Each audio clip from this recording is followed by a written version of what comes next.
नमस्कार, फाइटर समाचार में आपका स्वागत है। पेश आज 27 मार्च शाम 4 बजे राजस्थान की खास खबरें। जालोर जिले में भर्ती परीक्षाओं में फर्जीवाड़े के खिलाफ एक बड़ी कार्रवाई करते हुए शिक्षा विभाग ने भूगोल व्याख्याता हुक्माराम चौधरी को निलंबित कर दिया है। हुक्माराम पर आरोप है कि वह आरपीएससी शारीरिक शिक्षा अध्यापक भर्ती परीक्षा 2022 में अपने दोस्त गीनाराम की जगह डमी कैंडिडेट बनकर बैठा था। इस फर्जी के लिए 10 लाख रुपए में सौदा हुआ था। हालांकि गीनाराम का चयन हो गया, लेकिन दस्तावेज सत्यापन के दौरान गड़बड़ी पकड़ी गई और मामले का खुलासा हुआ। पुलिस जांच के बाद हुक्माराम को गिरफ्तार किया गया और वह 20 दिसंबर 2025 से 9 जनवरी 2026 तक जेल में रहा। निदेशक माध्यमिक शिक्षा के आदेशानुसार निलंबन अवधि में उसका मुख्यालय बीकानेर रखा है। विभागीय रिकॉर्ड के अनुसार हुक्माराम पहले भी बिना सूचना अनुपस्थित रहने और प्रशासनिक आदेशों की अवहेलना करने का दोषी पाया गया था। विभाग ने मामले में जांच शुरू कर 7 दिनों के भीतर विस्तृत रिपोर्ट मांगी है। देश में पेट्रोल, डीजल और रसोई गैस की कमी की अफवाहों के बीच केंद्र सरकार ने स्पष्ट किया है कि घबराने की जरूरत नहीं है। भारत के पास 60 दिनों का पर्याप्त स्टॉक उपलब्ध है और अगले 60 दिनों के लिए क्रूड की बुकिंग भी पूरी कर ली गई है। अमेरिका, रूस और ऑस्ट्रेलिया जैसे देशों से 8 लाख टन एलपीजी कार्गो सुरक्षित किए गए हैं। देश में प्रतिदिन 50,000 टन एलपीजी का उत्पादन हो रहा है, जिसे 40% तक बढ़ाया गया है। एक महत्वपूर्ण बदलाव के तहत 1 अप्रैल 2026 से सभी पेट्रोल पंपों पर 20% एथेनॉल मिश्रित E20 पेट्रोल बेचना अनिवार्य होगा। इसका उद्देश्य प्रदूषण कम करना और कच्चे तेल के आयात पर निर्भरता घटाना है। इसके अतिरिक्त नई एडवाइजरी के अनुसार अब होटल और रेस्टोरेंट खाने के बिल में एलपीजी सरचार्ज या कोई अन्य अतिरिक्त शुल्क नहीं जोड़ सकेंगे। मेन्यू में दी गई कीमत ही अंतिम मानी जाएगी। बीसीसीआई ने आईपीएल 2026 के बचे हुए मैचों का शेड्यूल जारी कर दिया है, जिसके अनुसार लीग स्टेज 28 मार्च से 24 मई तक चलेगा।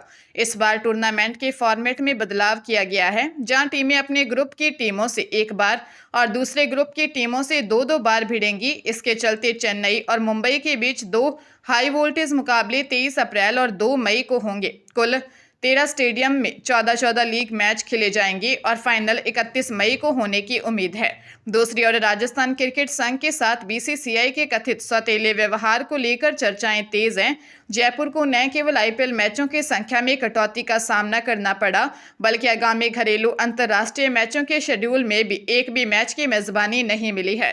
राजस्थान सरकार सवाई मानसिंह स्टेडियम के नवीनीकरण पर करोड़ों रुपए खर्च कर रही है, फिर भी उपेक्षा से स्थानीय खेल प्रेमियों में निराशा है। हरियाणा के सिरसा के डबवाली क्षेत्र में लिफ्ट मांगने के बहाने लोगों को झूठे केस में फंसाकर पैसे ऐंठने वाले गिरोह की मुख्य सरगना महिला को पुलिस ने गिरफ्तार कर लिया।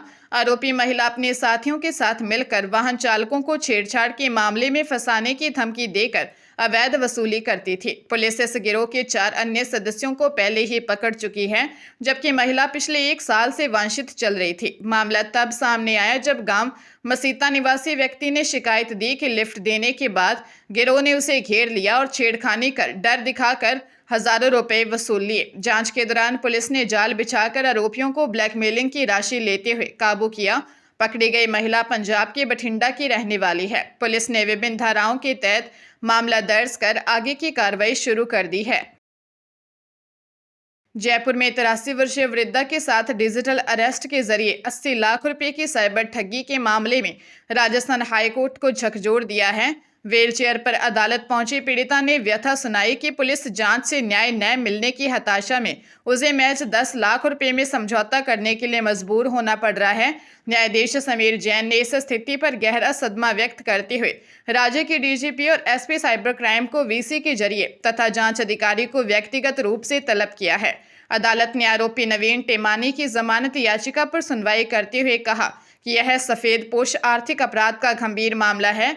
कोर्ट ने सरकार को निर्देश दिया कि यदि अकेली रह रही पीड़िता जयपुर में ठहरना चाहे तो उनके रहने की उत्तम व्यवस्था सरकारी खर्च पर की जाए। मुख्य आरोपी फिलहाल दुबई में है, जिससे गिरफ्तारी नहीं हो सकी है। जैसलमेर जिले में तेज रफ्तार इको वैन ने गफूर भट्टा इलाके में सड़क किनारे पैदल जा रही 2 चचेरी बहनों को टक्कर मार दी। हादसे में कालबेलिया डांसर 18 वर्षीय रवीना सपेरा पुत्री गुलाबनाथ की मौके पर ही मौत हो गई, जबकि उसकी बहन 17 वर्षीय कल्पना सपेरा घायल हो गई। टक्कर के बाद वैन मकान की दीवार से जा टकराई और रवीना सपेरा की जान चली गई। आसपास के लोगों ने दोनों को बाहर निकालकर अस्पताल पहुंचाया, जहां चिकित्सकों ने रवीना को मृत घोषित कर दिया। कल्पना का इलाज जारी है, जबकि घायल कल्पना को टैक्सी से अस्पताल लेकर पहुंचे, लेकिन वहां स्ट्रेचर नहीं मिला। लोग उसे गोद में लेकर भटकते रहे। इसका वीडियो सोशल मीडिया पर वायरल हो रहा है। पुलिस हादसे की जांच कर रही है। पंजाब के मोगा की विशेष अदालत ने नशीले पदार्थों की तस्करी के 8.5 साल पुराने मामले में हरदेव सिंह उर्फ देव को दोषी करार देते हुए 15 साल के कठोर कैद की सजा सुनाई है।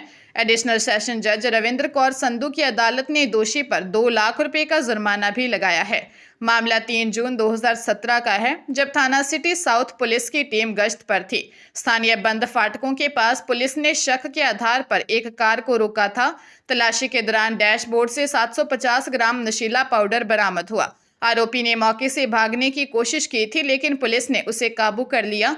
लंबी कानूनी प्रक्रिया और गवाहों के बयानों के आधार पर अदालत ने हरदेव सिंह को एनडीपीएस एक्ट के तहत दोषी पाते हुए यह कड़ा फैसला सुनाया। राजस्थान में आरजीएचएस स्कीम के तहत निजी अस्पतालों और सरकार के बीच विवाद गहरा गया है, जिससे प्रदेश भर में इलाज और दवाओं की कैशलेस सुविधा लगभग ठप रही। निजी अस्पताल एसोसिएशन का दावा है कि पिछले 9 महीनों से भुगतान नहीं होने के कारण करीब 700 निजी अस्पतालों, 5000 डॉक्टरों और 4200 दवा दुकानों ने ओपीडी और जांच सेवाएं बंद रखी। एसोसिएशन के अध्यक्ष डॉक्टर विजय कपूर के अनुसार अस्पतालों और दवा विक्रेताओं का करोड़ों रुपए बकाया है और जब तक कम से कम 50% भुगतान नहीं होता, सेवाएं बहाल नहीं की जाएंगी। दूसरी ओर सरकार ने इन दावों को खारिज करते हुए कहा है कि आरजीएचएस के तहत इलाज सुचारू रूप से चल रहा है। टकराव के बीच एसोसिएशन ने सुझाव दिया है कि सरकार मौजूदा कैशलेस मॉडल के बजाय पुनर्भरण व्यवस्था लागू करे, ताकि भविष्य में ऐसी स्थिति न बने। डूंगरपुर जिला साइबर सेल और दोवड़ा पुलिस ने एस्कॉर्ट सर्विस के नाम पर देश भर में करोड़ों की ठगी करने वाले एक बड़े गिरोह का भंडाफोड़ किया है। पुलिस ने लिलवासा गांव के पास एक खंडर भवन में दबिश देकर 13 आरोपियों को गिरफ्तार किया और कुछ अपचारियों को निरुद्ध किया। इनके कब्जे से 27 मोबाइल फोन और 38 सिम कार्ड बरामद किए हैं। आरोपी विभिन्न वेबसाइट्स पर अश्लील फोटो और फर्जी नंबर डालकर लोगों को झांसे में लेते थे और एडवांस राशि के नाम पर ठगी करते थे। यह गिरोह मौज मस्ती के लिए अपराध करता था और अपने ही परिवार के नाबालिग लड़कों को भी इस साइबर फ्रॉड के लिए प्रेरित करता था। आरोपियों में लाल सिंह, प्रवीण, नरेश, नितेश, महेश और मुकेश पाटीदार सहित अन्य शामिल हैं। फिलहाल पुलिस आरोपियों के बैंक खातों और ठगी गई कुल राशि का विवरण जुटा रही है। झालावाड़ के मंडावर थाना क्षेत्र में एक दर्दनाक सड़क हादसे में 70 वर्षीय बुजुर्ग महिला की मौत हो गई। बावड़ी खेड़ा निवासी भवानी बाई अपने पति, बेटे और पोते के साथ बाइक पर सवार होकर सिंघानिया गांव स्थित माताजी के मंदिर दर्शन करने जा रही थी। हादसा मामा भांजा चौराहे के पास उस समय हुआ जब आगे चल रही पिकअप के अचानक ब्रेक लगाने पर वह बाइक रुकी और पीछे से आ रही एक तेज रफ्तार ट्रक ने उसे टक्कर मार दी। टक्कर इतनी जबरदस्त थी कि भवानी बाई गंभीर घायल हो गई। मौके पर मौजूद ट्रैफिक पुलिस कर्मियों ने तुरंत उन्हें अस्पताल पहुंचाया, लेकिन उपचार के दौरान उन्होंने दम तोड़ दिया। पुलिस ने ट्रक चालक के खिलाफ लापरवाही का मामला दर्ज कर जांच शुरू कर दी है। नवरात्र के दौरान दर्शन के लिए निकले परिवार में इस हादसे के बाद शोक की लहर दौड़ गई है। अजमेर के रूपनगढ़ क्षेत्र में चमत्कारी कछुए के नाम पर 12 लाख रुपए की ठगी का सनसनीखेज मामला सामने आया।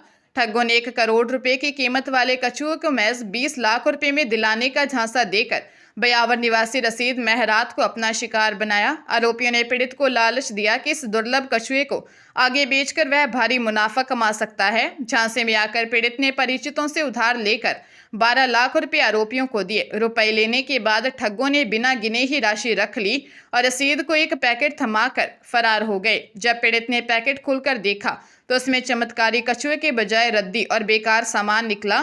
ठगी का एहसास होने पर पीड़ित ने रूपनगढ़ थाने में सलीम, देवीनाथ, रवि और अशोक नामक व्यक्तियों के खिलाफ रिपोर्ट दर्ज करवाई है।